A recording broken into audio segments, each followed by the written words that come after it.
In 2009, at COP15, developed countries committed to jointly mobilize $100 billion in climate finance annually. It could be drawn from public, private, and alternative sources of financing. But these wealthy nations have repeatedly failed to meet this target. Oxfam has estimated that climate assistance provided to developing countries was one-third of the estimates provided by the OECD. The disparity in estimates from OECD and Oxfam stems from the fact that the world has not consensually agreed on a definition of climate finance. Hello everyone, welcome to Topic of the Day. In today's video, we shall be discussing about climate finance. Recently, this topic came up in news as at the ongoing 27th edition of the Conference of Parties to the UNFCCC, India is seeking clarity on the definition of climate finance and asking the developed countries to enhance the supply of technology and finance needed to address the climate change. So let us first understand the meaning of climate finance. Also known as green finance, it refers to the financial arrangements that are specific to the use for projects that are environmentally sustainable or projects that adopt the aspects of climate change. Environmentally sustainable projects include the production of energy from renewable sources, clean transportation that involves lower greenhouse gas emission, energy efficient projects like green building, etc. Talking about the mechanisms, in order to meet the financial needs for these types of projects, new financial instruments such as green bonds, carbon market instruments, example carbon tax, and new financial institutions, example the green banks and green funds are being established. They together constitute green finance. Now let us talk about the initiatives at international forums. At the COP15 of the UNFCCC, held in Copenhagen in 2009, developed countries committed to jointly mobilize $100 billion per year by 2020 to address the need of the developing countries. At COP21 in Paris, with the developed countries having failed to keep their commitment, it was decided to extend $100 billion per year goal through to 2025.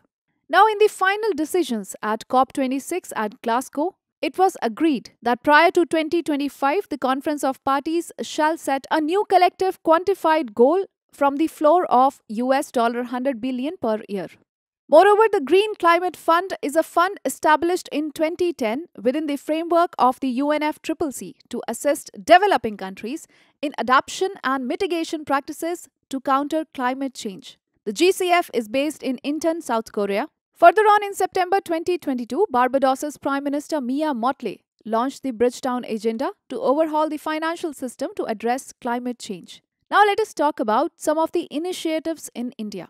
First, the Climate Change Finance Unit was formed in 2011 within the Ministry of Finance as a coordinating agency for the various institutions responsible for green finance in India. RBI has included the small renewable energy sector under its priority sector lending scheme in the year 2015. Moreover, India also started issuing green bonds since 2015. Now, green bonds are the bonds issued by any sovereign entity and corporates with the aim that the proceeds of bonds are utilized for projects classified as environmentally sustainable.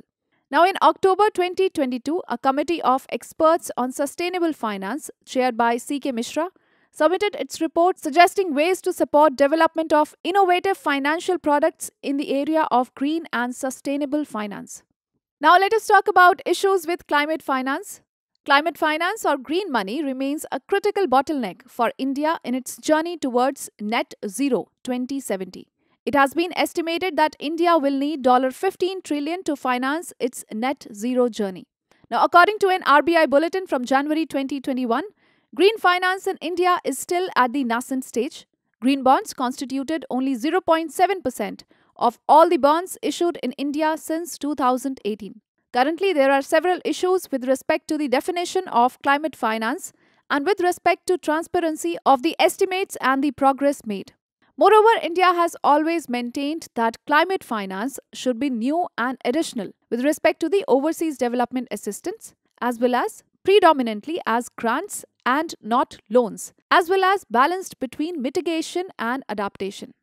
So this was a little bit about the topic. Now let us take up one practice question on the same. Consider the following statements relating to the green finance initiatives in India. First, the Climate Change Finance Unit was formed in 2011 within the Ministry of Finance as coordinating agency for the various institutions responsible for green finance in India. Second, RBI has included the small renewable energy sector under its priority sector lending scheme in 2015. Now, which of the statements given above are correct? You can take a moment and write your answers in the comment section below.